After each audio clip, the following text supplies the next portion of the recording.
Bonjour à tous, bonjour et bienvenue à cette, masterclass, aujourd'hui consacrée à l'accompagnement des franchisés, vers l'excellence opérationnelle. Je vais avoir le plaisir de co-animer la masterclass avec Olivier Pires, qui est le CEO de Cerca, qui est une plateforme digitale de pilotage de réseau.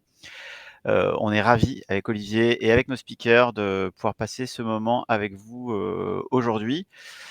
Sujet intéressant, parce moi je trouve qu'on vit une période un peu particulière de la franchise avec un contexte qui est pas toujours, très simple, même s'il y a des différences selon les secteurs. Mais c'est vrai que d'une manière générale, on a eu des dernières années de croissance assez forte pour pas mal de réseaux et on arrive dans une phase qui peut être pour beaucoup, une phase plutôt de consolidation où l'enjeu, même si on va toujours continuer à chercher la croissance, c'est quand même de pérenniser l'existant, d'optimiser la performance et la rentabilité. Donc, l'excellence opérationnelle, ça devient vraiment un impératif. C'est un des sujets de préoccupation, majeurs des franchiseurs en ce moment et on le voit parce que vous avez été très nombreux à vous inscrire, à la masterclass, aujourd'hui. Pour en parler, on a la chance d'avoir des super speakers aujourd'hui qui vont vous partager leurs expériences sur cette thématique.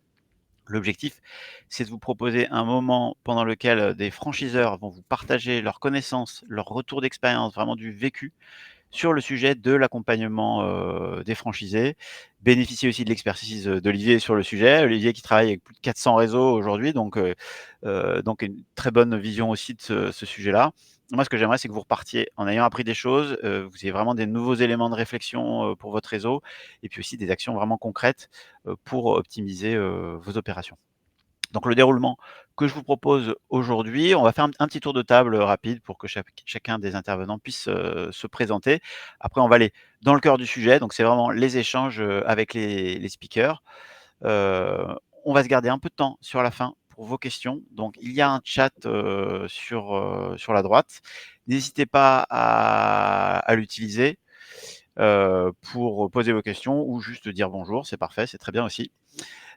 On essaiera de répondre à un maximum de questions, à la fin de la séance. Petit tour de table donc avant de démarrer. Je vais vous laisser chacun vous présenter. Peut-être Karine pour commencer? Oui, bonjour à tous, et toutes. Donc moi je suis, Karine Boyer, je suis directrice opérationnelle à la compagnie des déboucheurs. J'ai rejoint la compagnie il y a peu de temps, puisque j'ai soufflé la bougie de mon 5e mois de présence, effective la semaine dernière. Je prends la suite de Régis Aubry, qui était déjà directeur des opérations, à la tête de cette franchise, qui est une franchise assez jeune, puisque, notre premier contrat de franchise a démarré en 2018, été 2018, et qu'aujourd'hui on a un peu plus d'une centaine de franchisés. Jérôme? Oui, bonjour, donc Jérôme Pagès, je suis le directeur général du réseau de franchise et accès aux services et un de ses fondateurs. Donc nous, ça fait 19 ans qu'on a créé Accès aux services.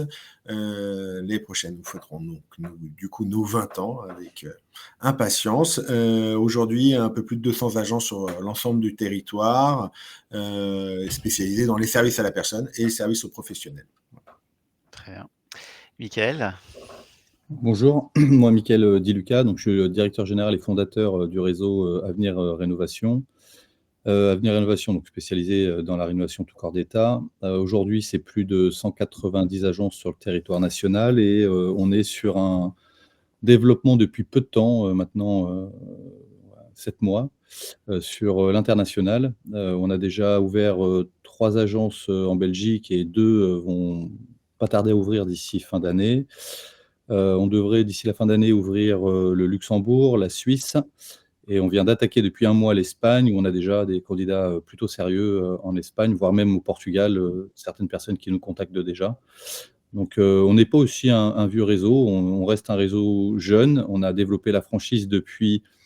Alors, on avait commencé par la licence de marque en 2018, où ça a été un peu chaotique, et on a changé notre stratégie en 2020, où là, en 2020, on est passé sur de la franchise avec une stratégie d'animation et de recrutement différente, parce qu'on a compris que le métier de franchiseur était un vrai métier et pas un métier secondaire. Et là, depuis 2020, on recrute entre 37 et 45 nouveaux franchisés par an. Bon, OK. Voilà. Merci Michael. Olivier? Eh bien, donc, Olivier Pires Bajalunage, comme l'a mentionné Laurent, je suis le fondateur et le dirigeant de Cerca. Cerca, c'est quoi? C'est un logiciel qui est, destiné, au recrutement, des franchisés et au management des enseignes, à la fois donc pour les franchiseurs et puis de manière générale pour tout le retail. Dès lors que vous avez des problématiques de multi-implantation, on va en parler. Vous avez forcément des problématiques particulières, pour que votre concept soit proposé aux clients partout de la même manière et d'une manière homogène et de qualité si possible. Voilà, en tout cas, c'est ce qu'on aide, nos clients à faire effectivement et tu mentionnais 400 enseignes, c'est 30 000 points de vente et la solution Cerca utilisée dans un peu plus de 100 pays. Voilà. Merci Olivier, ouais. Et donc pour ma part, Laurent Leclerc, donc je suis cofondateur de Smappen, qui est l'application de géomarketing qui est la plus utilisée aujourd'hui par les franchiseurs, en France et on travaille aussi à l'international. Principalement pour leur développement, donc tout ce qui est études de potentiel, états locaux de marché, zones d'exclusivité et cetera et de plus en plus aussi, sur la partie, pilotage et accompagnement de la performance, des franchisés. Olivier, du coup, je te laisse la main pour la suite pour introduire le sujet et animer, les échanges. Bon. Alors avant ça, je vois dans le chat et je salue tous les gens qui nous rejoignent. Je vois un certain nombre de clients, je vois Denis de Lapelle, je vois effectivement les gens de Swixim, effectivement et donc du coup, désolé, il y a toujours le présentateur qui a les problèmes techniques. C'est malheureusement je suis un jeune garçon donc je débute, et donc en tout cas moi, j'avais effectivement avec Laurent envie de recevoir à la fois, Karine, Jérôme, Mickaël. Je donne quelques raisons qui finalement ce sont alors parfois, Jérôme l'indiquait, un réseau d'innovants, mais c'est des réseaux qui à mon avis qui ont une particularité, c'est qu'ils sont tellement axés sur le service. C'est pas la même chose que de proposer un pull Lacoste dans un endroit, d'être même un restaurant. Là, on est des enseignes où il y a forcément le service qui est en premier parce que même si Jérôme le mentionnera peut-être, on a des emplacements numéro un pour accès au service, mais en tout cas, dans le service à la personne, l'image de l'enseigne, c'est finalement l'intervenant qui est au domicile de la personne. Chez la compagnie des boucheurs, là aussi. Et puis, Mickaël insiste souvent sur la prise en compte de l'ensemble du projet de travaux. Et là aussi, on est vraiment chez la personne. Donc, il y avait ce point-là qui me semblait intéressant entre eux. Et puis, c'est des réseaux qui, en termes de développement, sont dans des phases, on va le voir, particulières. Et du coup, d'assurer cette excellence opérationnelle à un moment de développement et en les questionnant, on va voir qu'il y a des moments d'actualité qui sont un peu différentes. Ça me semblait intéressant pour cet exercice que je résume avec toi. L'idée, pas de PowerPoint, pas de slide, simplement on discute et l'idée c'est que vous partiez à 40 minutes avec soit des idées concrètes ou soit d'un seul coup en 40 minutes, je prends mon petit stylo et oui, ah oui, effectivement, il faut que je pense à ça, j'ai pas fait ça ou finalement il faut que je fasse mieux ça. C'est un peu l'idée très modeste mais à mon avis qui fonctionne bien dans les webinaires organisés par Smappen. Du coup, effectivement, à moins que Laurent, tu veuilles ajouter quelque chose, mais je voulais sinon tout de suite interroger Karine sur un point important autour de l'animation, si tu le veux bien. Mmh. Karine, moi, quand on a discuté pour préparer ce webinaire, il y a une chose qui m'a semblé intéressante, c'est que tu nous décrivais que, alors on est, comme tu le mentionnais, hein, plus de 103 ou 102 franchisés, hein, je crois, je dis pas d'erreur, c'est ça? 103 à date, Voilà. c'est ça. Mais effectivement, alors en plus, tu viens, l'intérêt, c'est que parfois on a des gens qui sont franchiseurs depuis, très, très longtemps. Mickaël le disait que, bah, finalement, dans ce métier-là, c'est un métier en tant que tel et il y a une reconstruction et une ouverture à la franchise qui impliquait la prise en compte de cette excellence opérationnelle. Donc toi, tu apportes cette vue hors franchise, mais je voulais t'interroger au début sur cette partie à chaque stage, je veux dire étape, du développement, eh bien, il y a un mode d'animation particulier pour essayer de tendre à l'excellence opérationnelle. Vous allez le dire et le résumer, mais j'y notais tout de suite, l'excellence opérationnelle, ça passe par la montée en compétence des franchisés aussi. Et comment on fait pour animer, on y reviendra, mais monter aussi cette excellence opérationnelle, il y a plusieurs modes d'organisation. Et je crois que là, vous êtes passé d'un mode d'organisation à un autre. Si tu peux nous en dire quelques mots là-dessus, parce que c'est une des problématiques qu'ont, à mon avis, pas mal de gens qui nous écoutent. Il n'y a pas un bon mode d'animation, il y a le bon mode d'animation au moment où on est dans son développement. Oui, alors, juste pour, préciser le contexte, effectivement, nous, on est passé à la compagnie des déboucheurs, donc de du franchisé qui, venait chercher un job, au franchisé qui est aujourd'hui un chef d'entreprise. Donc la clé de voûte de la réussite à la compagnie, c'est le respect, du concept. Le concept, il est simple, on va dépanner un client pieds, vous me permettrez l'expression, dans la merde, d'accord? Pour aller déboucher ses canalisations et on doit lui apporter de la réassurance, de la réactivité, de la propreté et puis du service, et de la transparence sur nos tarifs. Donc que le franchisé respecte le concept, c'est une chose, que l'ensemble de ses salariés, le respectent, c'en est, une autre, l'ensemble des intervenants qui vont sur le Combien à terrain. peu près de salariés par, je poserai un Aujourd'hui, on a un peu plus de 170 véhicules, d'intervention et au global, plus de 200 déboucheurs, on va dire. d'accord, donc pour ça, D'accord? en gros, à chaque fois, au moins un salarié pratiquement et parfois Le entre 1 c'est et la 2, cible, c'est la cible, voilà, c'est la cible pour, et puis c'est un sujet notamment sur nos renouvellements. Donc je vous disais qu'on est une franchise, jeune. On a découvert l'animation en créant l'animation, hein, à la compagnie des déboucheurs. Donc au départ, on avait recruté plutôt des profils de commerciaux qui allaient sur le terrain pour accompagner, comme ça le développement. Ça fait partie de la vie d'une entreprise, ça fait partie de la vie d'une franchise. L'équipe d'animation elle est pas restée, parce qu'elle faisait pas complètement, la maille. Et aujourd'hui, on a posé un peu une autre approche pour accompagner le réseau. D'abord en allant chercher les gens qui avaient de l'expérience en termes d'animation, réseau.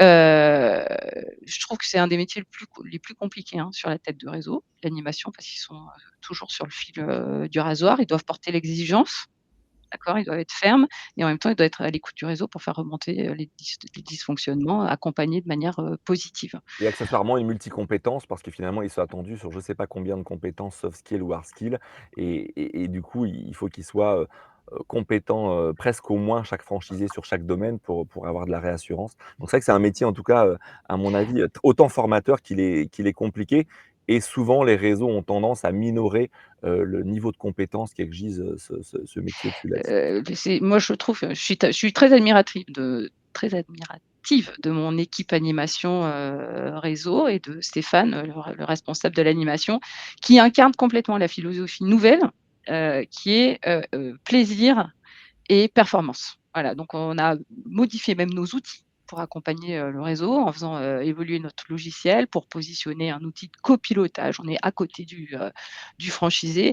pour checker les KPI, mais aussi pour le porter, voilà, sur les problématiques RH, sur les problématiques de gestion financière, d'optimisation de sa rentabilité.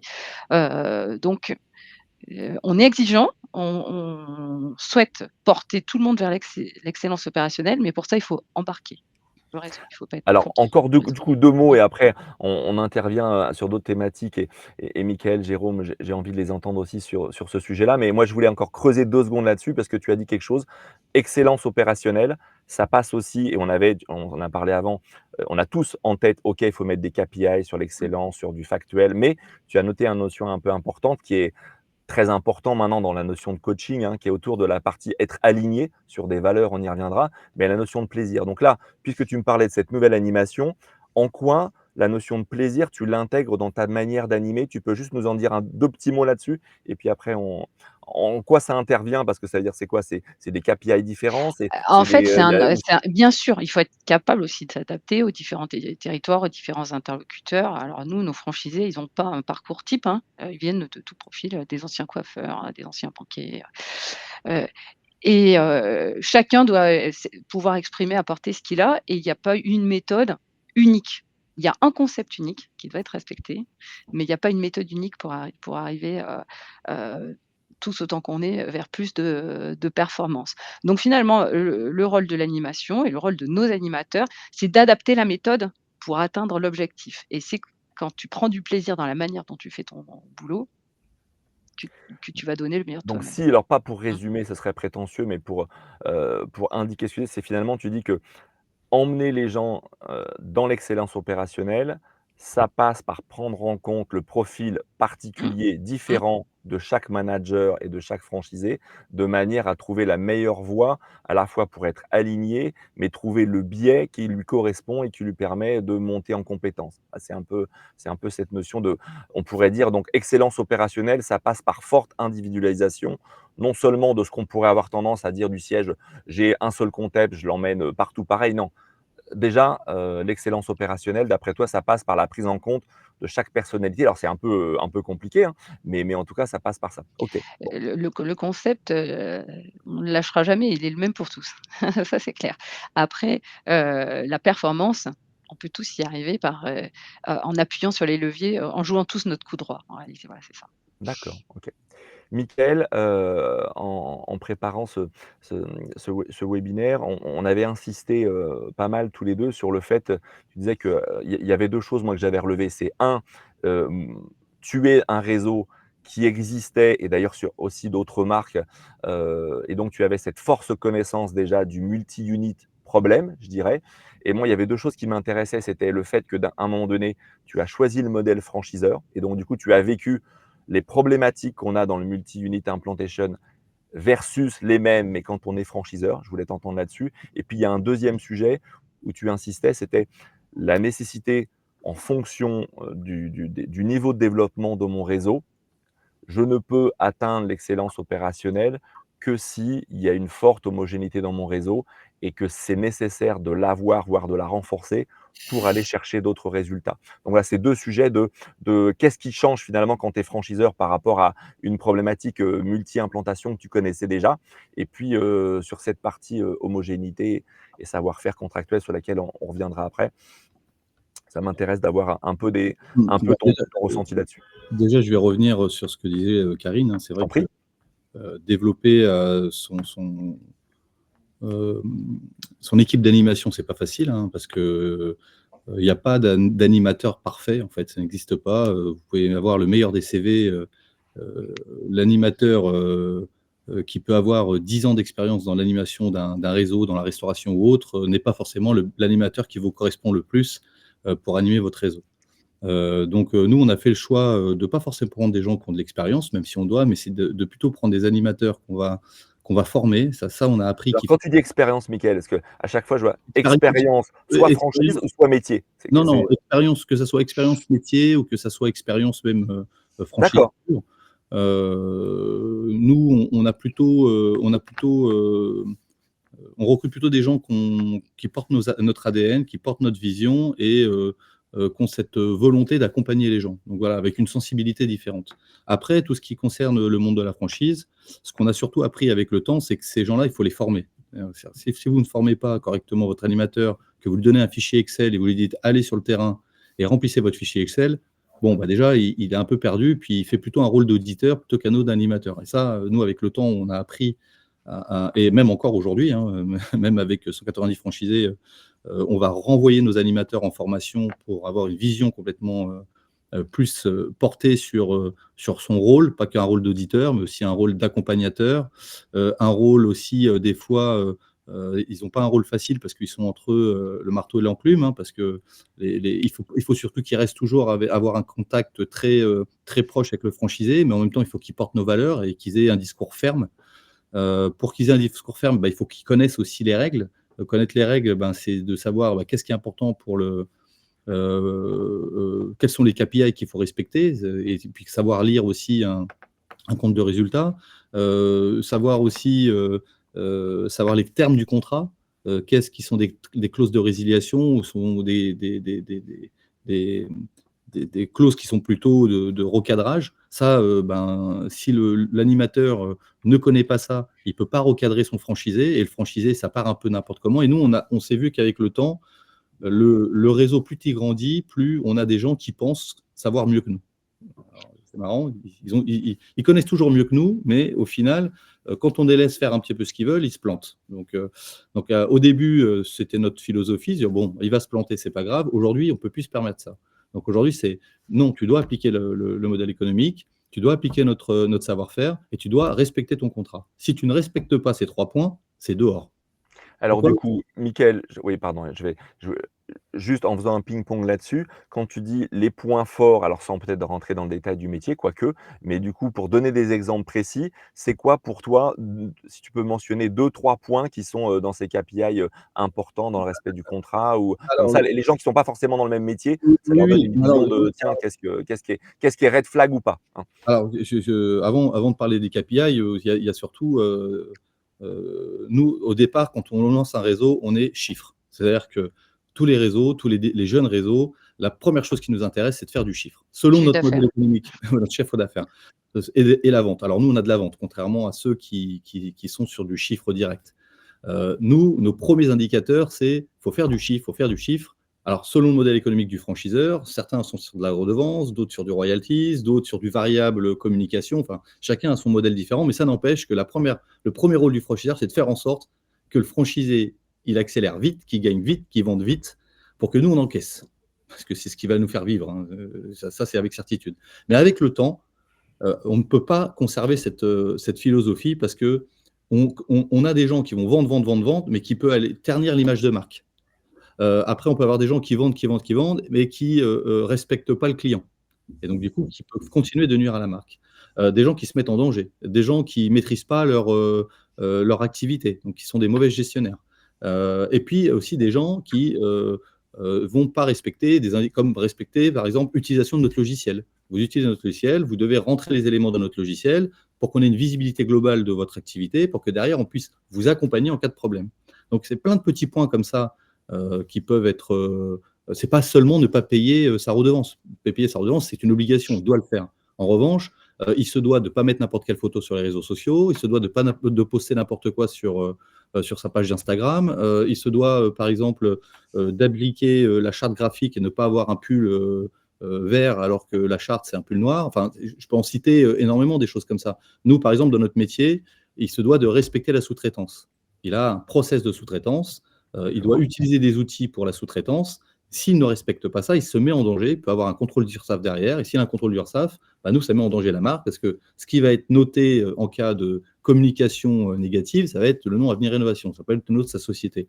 Donc, c'est plein de petits éléments comme ça qui sont contractuels et qui sont même des fois des clauses de résiliation immédiate où certaines personnes pensent que c'est tout simplement du papier et que c'est pas forcément à respecter. Et puis, on n'osera pas sortir une personne parce que on veut faire du business. Alors, c'est vrai qu'au départ, on ferme un peu les yeux. Voilà, on est un peu comme, bon, c'est pas grave, il fait un peu de chiffres, ça nous.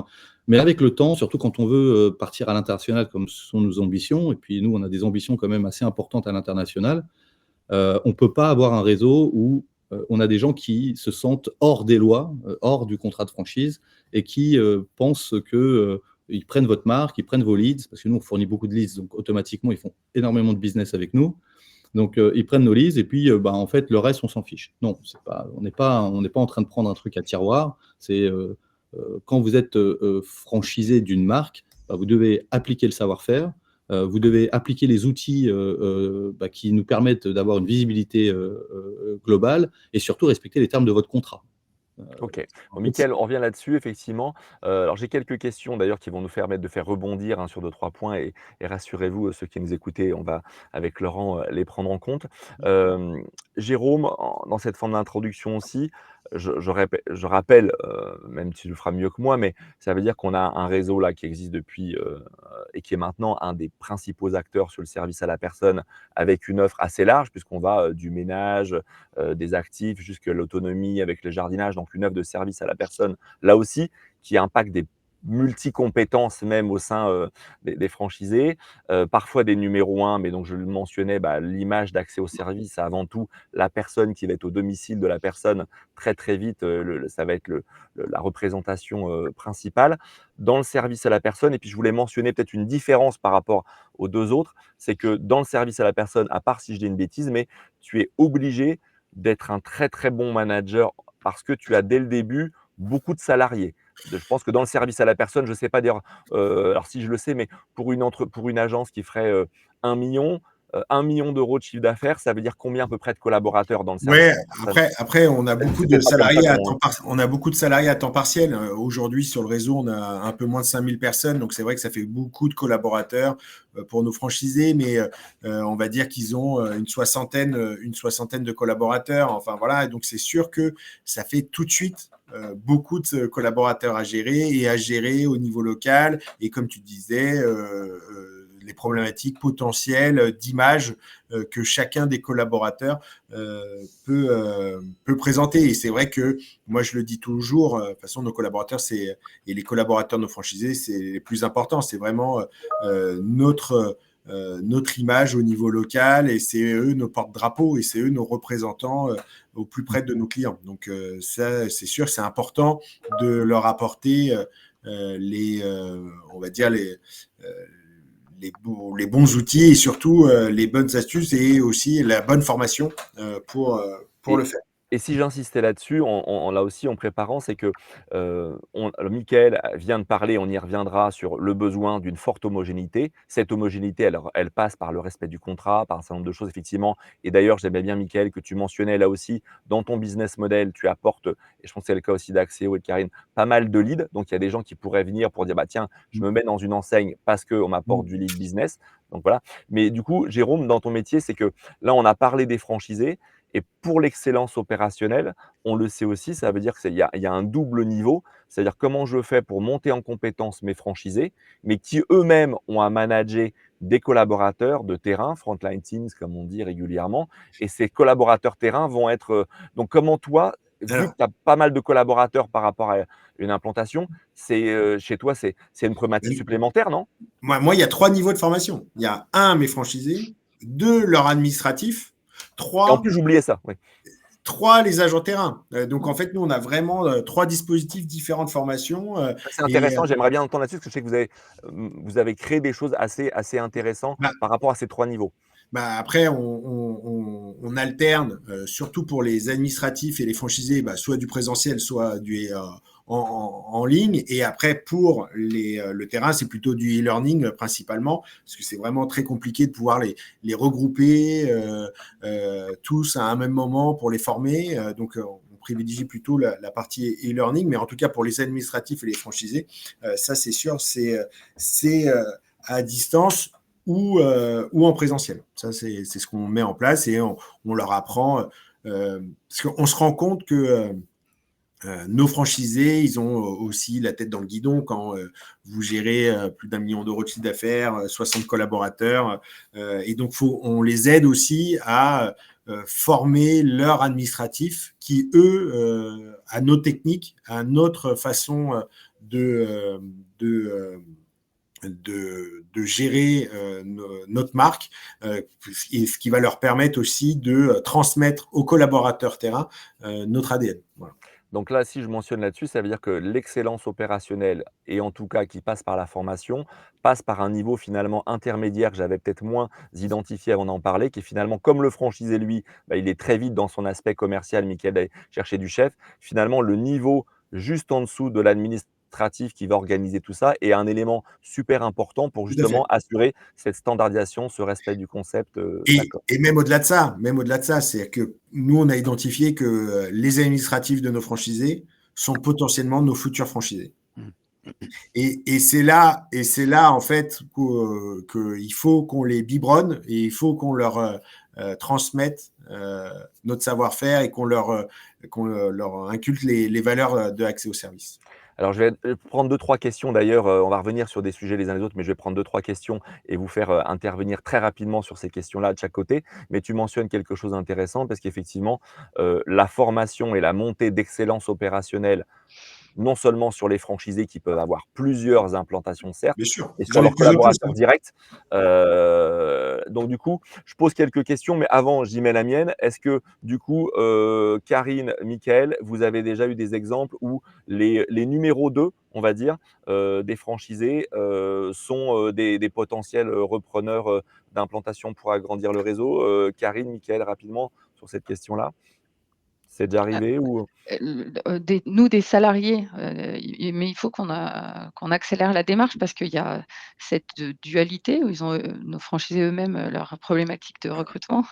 Donc si nous on les capte pour en faire de nouveaux franchisés sur un secteur, voisin, il faut aussi qu'on accompagne, du coup le besoin de recrutement de nos franchisés. Voilà, qu'effectivement, tu as pas autant de Mmh. collaborateurs dans le service à la personne. Mickaël, toi, cette Ah, nous, partie-là, elle est nous, nous, problématique. on a peu de, enfin, on a des franchisés qui ont des salariés, mais ça reste une assistante administrative. Alors parce que nos franchisés en moyenne ils font 600 000, mais on a du top 30, on a 30% de notre réseau qui font entre 1 million et 2 millions d'euros. Donc quand on arrive à faire des chiffres à plus d'1 million, Il faut au moins qu'ils se structurent avec une assistante et un conducteur de travaux ou un chargé d'affaires pour pouvoir, les aider à se développer. Mais, Rappel, Mickaël, pardon, je rappelle pour tous, je vais partir de ma non-compréhension du métier d'Avenir Rénovation, comme ça c'est bien souvent, mmh, mmh. la première fois qu'on s'est rencontré avec Mickaël, donc vous n'êtes pas des courtiers en travaux et donc Ah je non, l'ai non, vu, non, non. je l'ai vu d'un seul coup avoir son Mmh, rictus mmh, mmh, d'italien Sicile, qui ouais. était pas content. Donc peut-être rementionner qu'Avenir Rénovation, Non, une des ouais, parties de réassurance, c'est justement mmh. d'assurer, toute cette partie travaux et avec sa propre responsabilité. Oui, oui, alors nous, Tu peux on est rementionner, là-dessus, parce qu'à mon avis, il y a une importance dans l'excellence opérationnelle oui, que tu bien sûr, recherches. bien sûr. Nous, on est, contractant. Alors, j'aime pas dire contractant général parce qu'on a un mix entre le contractant général et l'entreprise générale du bâtiment. Maintenant, sur nos codes APE, ça reste des contractants générales, mais on est complètement garant de la remise de prix qu'on fait aux clients. On est responsable de la qualité, du délai et on assure, enfin, nos franchisés assurent leurs travaux directement. Donc, ils sont vraiment responsables de la totalité. Il n'y a pas de co-contractant avec la tête de réseau. Il Non, n'y a c'est pas important, ouais, de, de le il y mentionner a parce pas que de maîtrise d'ouvrage ou quoi que ce soit. Nos franchisés sont totalement indépendants. Ils utilisent notre méthodologie, notre système enfin notre savoir-faire, pour aller vendre des travaux, les superviser et les sous-traiter, parce qu'ils sous-traitent 100% de leur activité à des artisans, entreprises, via notre plateforme, parce qu'on a une plateforme qui s'appelle Artibox, où ils postent leur chantier dans cette plateforme et il y a la communauté d'artisans. Aujourd'hui, c'est plus de 14 500 artisans sur le territoire national qui voient tous les chantiers de nos franchisés et qui décident de se positionner ou pas selon le tarif que notre franchisé propose. et du coup, je pense que c'est important dans l'excellence opérationnelle que tu as à aller rechercher. C'est parce que finalement, je dirais, et moi je me place avant tout comme client, le client, il a un seul interlocuteur, en gros un interlocuteur qui est responsable. Donc du coup, Ah oui, dans il l'engagement de la marque, c'est pas il tout à fait la même chose. C'est-à-dire ah que moi, oui, j'ai non, non, quelqu'un non, non, d'Avenir il y a Rénovation, vraiment affaire, à je dis: notre «Peu français. importe le bordel de mon chantier, c'est toi qui as Ah besoin de oui, oui, non, l'amener mais de toute jusqu'à la fin». façon, si le client doit attaquer, enfin, s'il doit avoir un responsable, le responsable, c'est notre franchisé. Il est entrepreneur du bâtiment, donc il est vraiment responsable de la qualité, des délais, du prix et puis de la bonne exécution. Donc ça, non, non, ça, il y a pas de et c'est pour ça que c'est aussi un sujet qui est très important, c'est la protection du client, la protection de la marque, parce que dans le bâtiment, bah, tout peut déraper très rapidement et on a mis un service qui est un service unique aujourd'hui, dans le secteur de la franchise, qui est le pack sérénité où la tête de réseau apporte une garantie d'achèvement des travaux au client quoi qu'il arrive.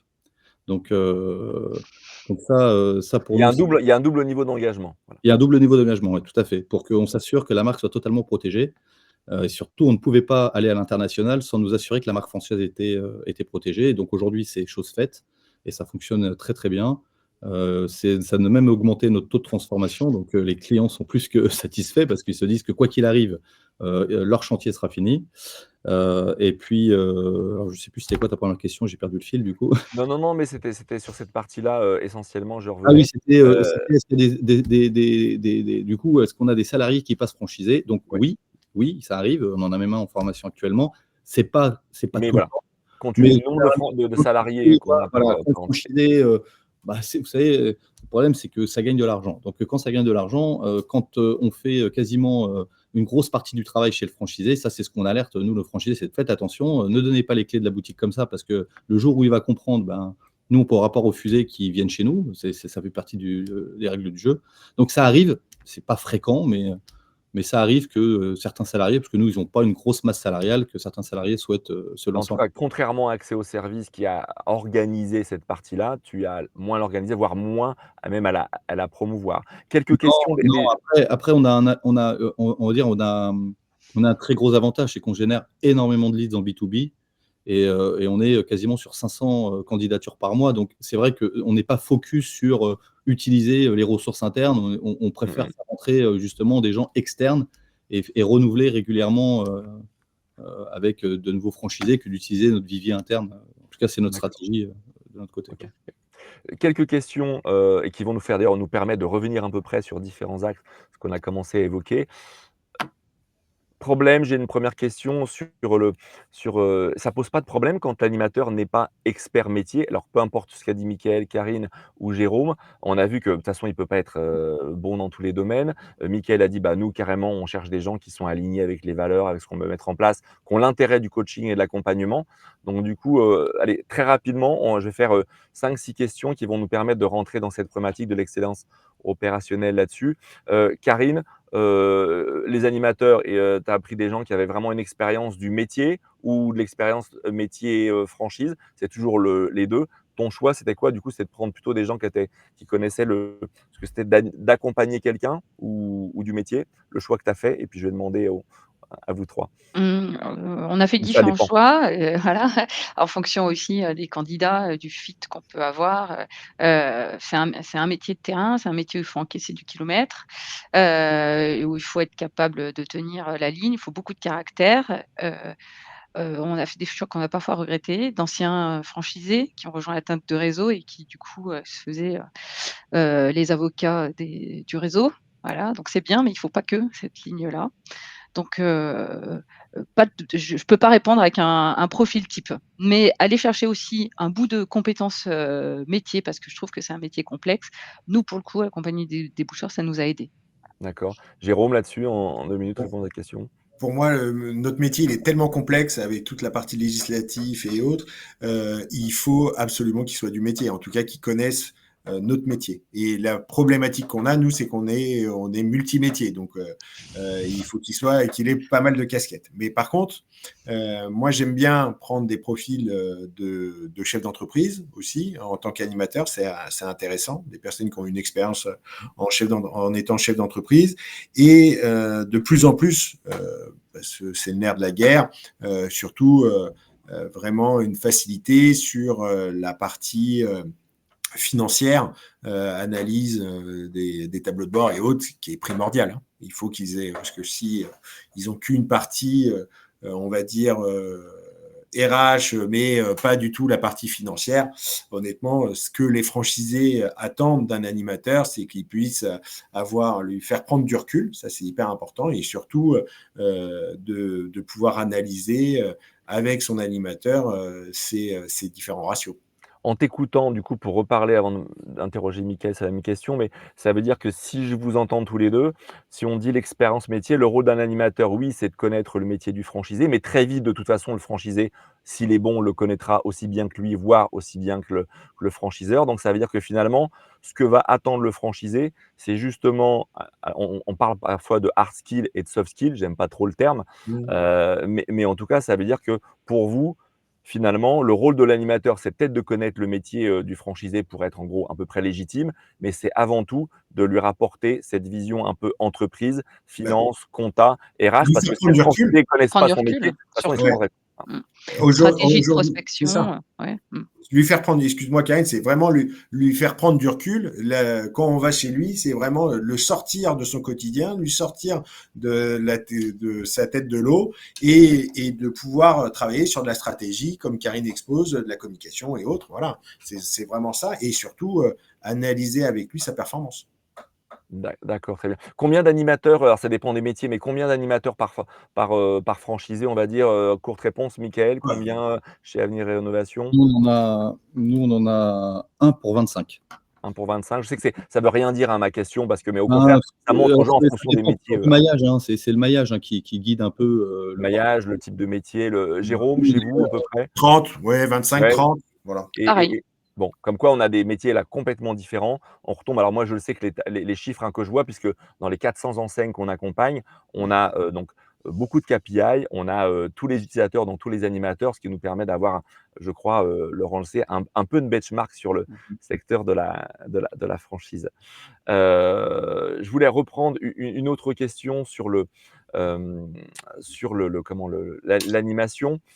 Derrière cette partie, soft skill, je pense qu'elle est importante dans l'excellence opérationnelle parce qu'effectivement, je vous ai entendu beaucoup quand même sur les, chiffres d'affaires, c'est bien, mais la partie gestion, la partie, rentabilité, donc il y a à mon avis dans l'excellence opérationnelle, je sens en vous écoutant, dans des réseaux qui se structurent comme vous, une grosse attention sur cette partie tout ce qui va être des critères de mesurer la rentabilité, la manière dont la société est gérée. Mickaël, en même temps que je vais rechercher une autre question, je veux bien t'entendre un peu là-dessus parce que tu es dans un métier, particulier où je pense qu'il y a aussi, il y a une forte activité de sous-traitance Mmh. et c'est une particularité à mon avis enfin une forte, voilà, tu Alors, l'as dit même quasi. Donc il y a des contraintes particulières où très vite, à mon avis, on peut passer dans le rouge ou dans le oui, vert, alors, sur certains délais.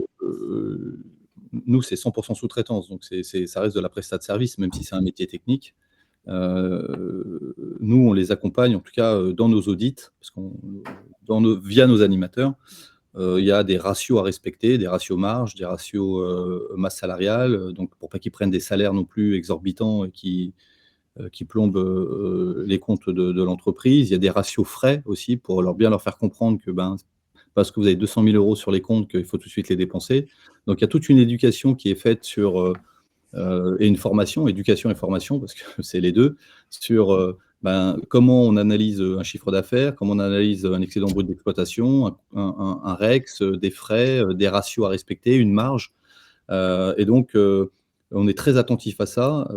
Et notre logiciel métier nous permet aussi d'avoir une bonne visibilité sur tous ces éléments-là.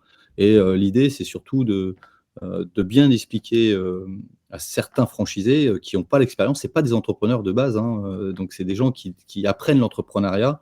Et donc, apprendre l'entrepreneuriat, c'est déjà, nous, en tout cas, à notre niveau, ils peuvent avoir un acompte de 60 000 € dès le départ. Et donc, certains franchisés peuvent tout de suite se dire, ça y est, je suis riche. Non, non, tu n'es pas riche, tu as juste pris 60 000 €, c'est 30% d'acompte, mais tu seras riche, ou en tout cas, tu auras gagné de l'argent quand tu auras respecté ta marge brute après avoir fini ton chantier. Donc ça, c'est des éléments qu'on leur apprend, c'est des C'est éléments, intéressant, oui. on les forme, et puis on leur apprend aussi à préserver leur trésorerie. Il y a certains même franchisés qui, en tout cas nous dans notre métier, qui osent pas aller chercher l'argent. Ah non, là, il y a un client qui te doit 15 000 €, parce que nous on n'est pas sur des petits montants à 200, hein. Il y a un client qui te doit 10 000, tu arrêtes le chantier, tout simplement. Ah non, je peux pas faire ça, tu comprends? Donc c'est toute une éducation dans le modèle, une approche client, service client, mais aussi une approche de réclamation client. C'est-à-dire qu'un client qui ne paye pas, ou il y a une raison qui ne paye pas et puis il faut rectifier pour qu'il te paye, ou alors il n'y a pas de raison et dans ces cas-là, il faut aller chercher cet argent parce que ça peut tout de suite te creuser un trou dans ta société et te mettre en difficulté. Et donc, du coup, quand tu te mets en difficulté, nous, on ne fera pas de cadeau. C'est ça qu'on lui explique. C'est que nous, en fait, si tu te mets en difficulté et que tu n'as pas été chercher ton argent et que tu as des problèmes de trésorerie, nous, on ne fera pas la banque. Donc, Mickaël, je reviens sur une question.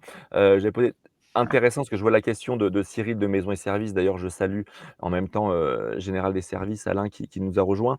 Alors il se trouve que ce sont des clients, donc c'est pour ça que je les connais, donc désolé aux autres, je forcément, je vous salue pas de la même manière. Mais en tout cas, il y a un point que reprend Cyril, il nous dit, en gros dans son commentaire: «L'excellence opérationnelle, elle passe aussi par comment je gère des succursales et des franchisés, puisque l'excellence opérationnelle, il faut qu'il soit partout dans mon réseau. Et oui. j'aimerais bien à nouveau t'entendre à nouveau sur cette partie-là, puisque tu as connu l'excellence que doit être l'excellence opérationnelle d'un réseau avant qu'il soit franchisé. Je ne sais plus après s'il est passé en licence de marque ou Alors, directement en non, franchise, mais non, comment, si il y tu a peux, voilà, je veux bien t'entendre là-dessus parce que du coup, tu as deux alors, visions des exigences. voilà, Partenaire indépendant ou pas? moi, je vais corriger ça parce que Eh ben, nous, je veux bien que tu on corriges. n'a pas eu, on n'a pas eu de succursale. On a eu, moi, quand j'ai créé la société en 2013, je faisais le métier de mes franchisés. Voilà. Quasiment tous les fondateurs, c'est un peu comme ça que ça s'est passé, hein. On avait notre propre. Après, on devient franchiseur, c'est différent. Mais moi, j'ai exercé le métier du franchisé pendant 6 ans, à peu près, avec des belles performances. C'est ce qui fait qu'aujourd'hui, on connaît par cœur le métier et c'est ce qui nous permet de pouvoir nous affirmer vis-à-vis de nos franchisés parce qu'aujourd'hui, on a de la crédibilité. Tous les problèmes qu'ils ont et qu'ils rencontrent, on les a rencontrés. Et donc, généralement, on anticipe, on lui dit, tu vois ce que tu es en train de faire, il y a ça qui va t'arriver dans 6 mois. Donc, sur les problèmes de trésor, etc. Donc, nous, on n'a pas eu de succursale. Moi, j'ai eu une succursale, en tout cas l'entreprise fondatrice. Et justement, on a décidé, et c'est là où on n'était pas bon à l'époque, c'est-à-dire en 2018, quand on a lancé la licence de marque, pas la franchise, on a recruté 3 franchisés, c'était des potes, hein, donc c'était assez facile. Donc, on se voyait, on buvait un verre, on n'avait pas besoin de les animer. Et moi, je pensais que c'était ça la franchise. C'est cool, je vais recruter que des potes, ça va être super sympa. Et puis, de toute façon, j'ai un logiciel, ça sera facile. Bon, bah, on s'est rendu compte que c'était pas du tout ça. En tout cas, je me suis rendu compte et je me suis rendu compte que je pouvais pas faire mon activité à côté et puis aller vendre et puis aller, superviser des chantiers et vouloir développer, de l'autre côté, un réseau de franchise, solide dans le temps. Donc qu'est-ce qui s'est passé? C'est qu'à un moment donné, il a fallu faire une cassure. On s'est dit: «Allez, il faut qu'on arrête. On arrête notre métier ou alors on met un chargé d'affaires». C'est ce qu'on a fait. On a mis un chargé d'affaires, et on s'est dit: «On va plus faire 3 millions, on va en faire 500 000. Mais comment on fait pour les récupérer, les 2,5 millions là, du coup, mais sous le modèle franchiseur?» Et c'est là où il a fallu prendre cette casquette de franchiseur que j'avais pas à l'époque, donc que j'ai eu en 2020. C'est à partir de 2020 qu'il y a eu vraiment, bizarrement pendant le Covid, où quand on se retrouve dans son bureau et puis on ne peut pas sortir. Donc une vraie réflexion de dire, bah, là, il y a un métier de franchiseur. Donc le métier de franchiseur, maintenant, il faut que je l'apprenne et que je le structure. Et donc, c'est pour ça que je reviens sur ce que Karine disait. Pour le coup, mettre des animateurs formés, accompagnés, et puis aussi de s'assurer qu'ils respectent le savoir-faire, etc. Donc vraiment de construire en fait tout ce service animation où quand on n'est pas franchiseur de base, c'est pas inné, on l'apprend pas comme ça. Et en fait, non, il y a vraiment des règles. Il y a vraiment des règles. Donc, pour revenir sur est-ce que l'animateur doit être expert du métier chez nous? Non, pas du tout. Il n'a pas besoin de connaître le métier. Est-ce qu'il doit connaître le monde de la franchise? Non plus. En revanche, que le responsable de l'animation maîtrise les codes de la franchise, le responsable de l'animation maîtrise les codes de la franchise, sache animer un réseau, ça, oui, c'est important. Parce que c'est lui qui va dicter et qui va former les animateurs terrain dans le concept de la franchise, dans les outils C'est à la très franchise. intéressant ce que tu Voilà. viens de dire, Mickaël. Je te laisse continuer, mais ça veut dire que je suis assez d'accord avec ça. C'est que plus, en gros, alors ça dépend de la taille du réseau, mais si je disais entre l'expertise métier qu'on a vu là, bah, plus l'animateur il est au proche du franchisé, plus la connaissance du métier est important. Et par contre, plus on a le directeur régional ou le directeur national, plus à ce moment-là, il doit avoir avant tout une expertise de comment animer un réseau de franchise. C'est finalement un critère un peu qui s'inverse. Jérôme, je crois que vous n'avez pas non plus beaucoup de succursales. Le modèle est largement franchisé, Tout à mais fait. du coup, pas de problématique de différence. Comment je vais chercher l'excellence opérationnelle entre un réseau franchisé et succursaliste? Puisque je crois qu'il y a même une succursale là On n'a aussi un qu'une peu, succursale. hein, Ouais. ton profil, je Ouais. sais qu'il est, entre avec Jérôme et je dirais, les 3 du début, un peu le même que Michael. C'est-à-dire que vous avez été avant tout, exploitant, d'une Exactement. implantation, vous avez appris le métier et du coup la Exactement. légitimité pour ensuite, l'apporter auprès des franchisés. C'est exactement ça. Exactement ça. Pareil. Et nous, en effet, on a une agence, donc on a la même chose. On n'a pas cette problématique-là, en effet. Du coup, moi je voulais maintenant on avance et même d'ailleurs à mon Ouais, avis, peut-être qu'on il y a pas mal de Fabien questions dans le chat, donc on ouais, peut c'est ce commencer que j'allais dire, à ouais, les regarder, un petit peu. exactement. Il y en a une qui est pour moi un peu en lien avec la dernière thématique, justement, ça permet, d'enchaîner, mais comment gérer l'évolution de l'accompagnement entre un jeune et un ancien franchisé? Et peut-être que justement entre, justement l'accompagnement métier, la prise de recul, enfin, Mmh. il y a peut-être des parallèles à faire et ça m'intéresse de faire un tour rapide, peut-être, Karine, heu, entre un jeune franchisé et un ancien franchisé, c'est quoi les différences et comment vous le gérez? Ouais, ça a rien à voir. Le premier apprend son métier, le deuxième nous aide à construire les besoins d'accompagnement, de demain. Nous, on a, Mmh. heu, notamment un comité consultatif en réalité qui est constitué de notre top 6 plus, 4, représentants, du réseau et ben, on co-construit aussi les besoins de demain. Pour parler, concrètement, les besoins de nos franchisés qu'on a renouvelés, hein, les premiers là qui ont du coup, 5, 6 ans, c'est plutôt, comment on fait évoluer nos outils, nos pratiques, pour avoir des responsables sur, chaque zone, donc de la hiérarchie intermédiaire. Comment je gère un planning. On n'en est plus à, Mmh. comment tu vas aller voir tes plombiers au démarrage pour cultiver ton réseau, aller récolter, des interventions. Donc moi ce que je veux, c'est plutôt processer ça et pour le coup, on l'a pas encore fait. C'est-à-dire, mettre des ambitions et des objectifs à l'animation réseau de d'animer différemment et de challenger sur des items différents, celui qui est en année 1, en année 2, en année 3, en année Mmh. 4, en année 5 et en année 6 parce que clairement, on n'a pas du tout les mêmes besoins Ouais, effectivement. Mmh. super intéressant. Ouais, Michael, du coup? Ah, nous, c'est marrant parce que c'est typiquement le sujet sur lequel on est actuellement. Mmh. Pareil, nous, on appelle ça un comité stratégique. Nous, on a un comité stratégique où on a 7 personnes qui gagnent des trophées qui participent à ce comité, et on fait une élection nationale de 7 autres porte-parole. Donc en tout, on a 14 porte-parole qui viennent justement porter les paroles du terrain, parce que, surtout vis-à-vis de moi, et puis ensuite de la direction générale plutôt, parce que vis-à-vis des animateurs, ça remonte, mais pas de la même façon. Et on a fait un comité stratégique à Chypre, là, il n'y a pas longtemps, et les premières choses qui sont revenues, c'était ça fait 4 ans que je suis là, votre animateur, il ne va pas m'apprendre le métier. En plus, de façon simple et sympathique, parce que généralement, on est toujours autour d'un verre. Il va pas m'apprendre le métier. Des fois, il m'appelle, c'est pour me parler football. Bon, moi, j'ai autre chose à faire. Qu'est-ce qu'on peut faire maintenant, et de façon toujours sympathique, pour que maintenant on m'apporte plus, que j'ai une vision peut-être encore beaucoup plus large, que l'animateur m'appelle et qu'il me demande alors qu'est-ce que tu as pensé du match de foot, parce qu'il sait très bien qu'il n'a plus rien à m'apporter. Et ça, moi, ça m'a fait un peu je me suis pris une claque, même si c'était pendant un petit verre. Jérôme va te rassurer, à mon avis, sur Moi, je me suis pris une là. petite claque, et là, je me suis dit: «Ah mince, là, on a un problème avec l'animation». C'est pas qu'ils sont pas bons, mais les animateurs, loin de là, parce qu'ils sont très engagés. Mais je pense qu'on les a pas formés.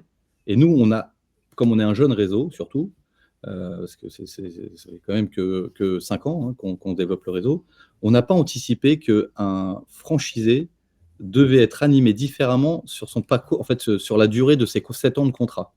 Et donc, nous, en fait, on accompagnait le franchisé de la même façon que depuis. Alors, on va dire, on différenciait la première année et les autres années. Mais en fait, la première année, il ne faut pas la changer, il faut continuer à l'animer comme ça. La deuxième année, il faut toujours continuer à l'animer comme on le faisait. En revanche, l'année 3, 4, 5 et voire même 7, en fait, tous les ans, il faut réadapter notre accompagnement. Et là, notre formateur, qui est Benjamin Carvalho, qui est très impliqué dans l'accompagnement des franchisés et la formation des franchisés, est en train de construire tout un plan de formation d'un franchisé de la première à la 7e année.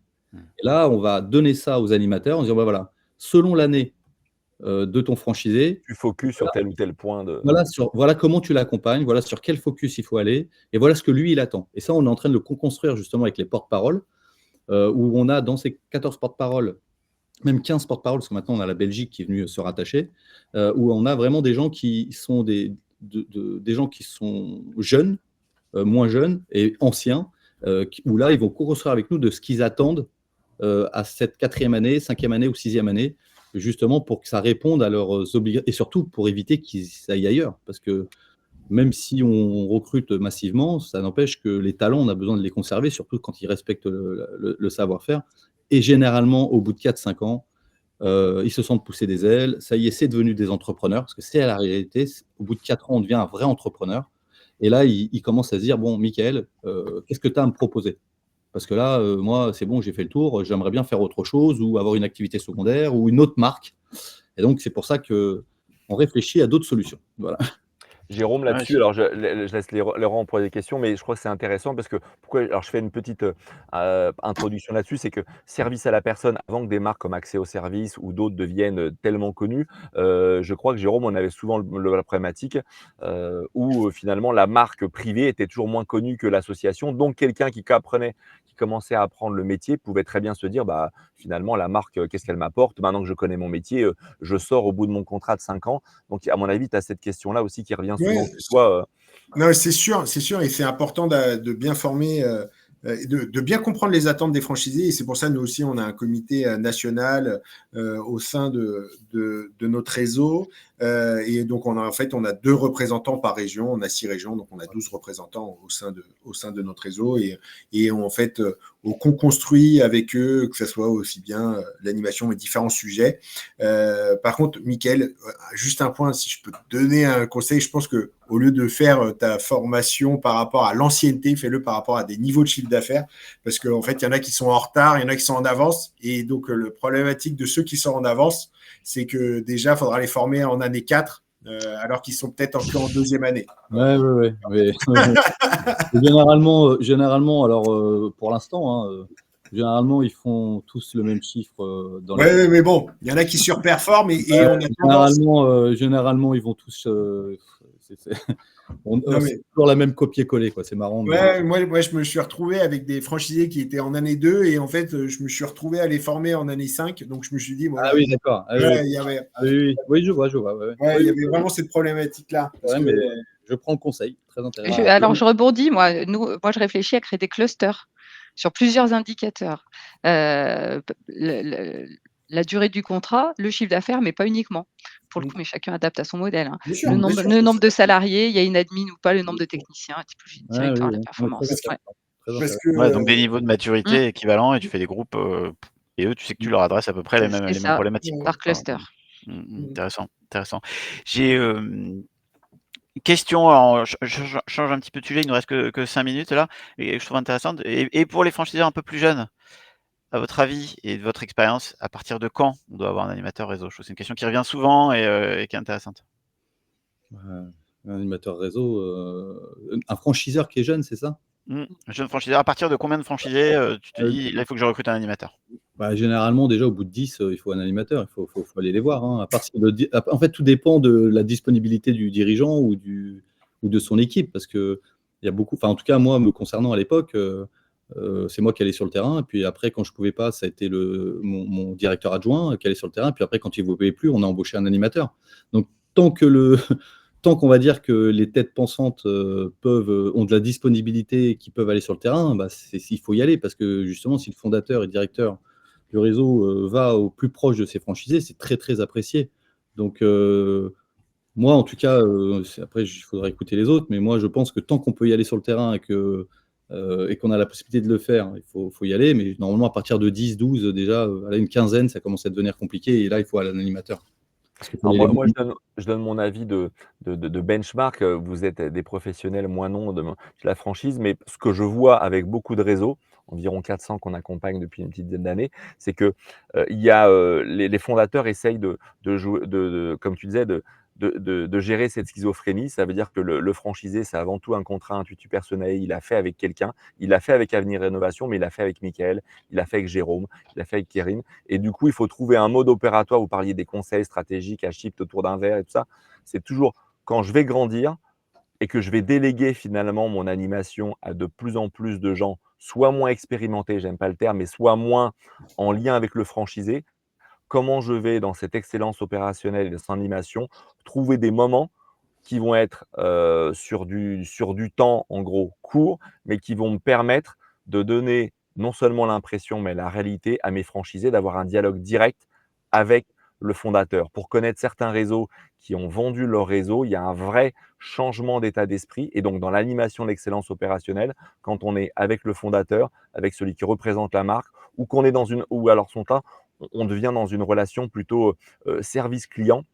Et ça change pas mal de choses dans le, voilà, je voulais juste rajouter un peu cette partie-là, dans ce que je vois dans les réseaux. Julien Moineau pourrait le savoir aussi, qu'il est aussi à qui essaye vraiment de rester dans cette partie, dans cette partie-là aussi de contact avec les franchisés. Et Michael, tu le citais, en mentionnant les différents, moments de l'année où finalement ils savent qu'il peut te parler en direct, voilà, sans toute la mécanique qu'on met en place pour garder ce lien et ce lien avec les franchisés. Laurent? Et ouais, peut-être et du coup, peut-être une dernière question, toujours sur le suivi, présentiel, distanciel, un peu les 2, mais c'est quoi le mix? Comment vous décidez?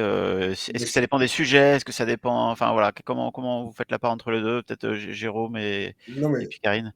les deux sont complémentaires et les deux sont obligatoires. Il n'y a pas, il faut, de façon, à minima, aller au moins 1 à 2 fois par an voir nos agences. C'est obligatoire.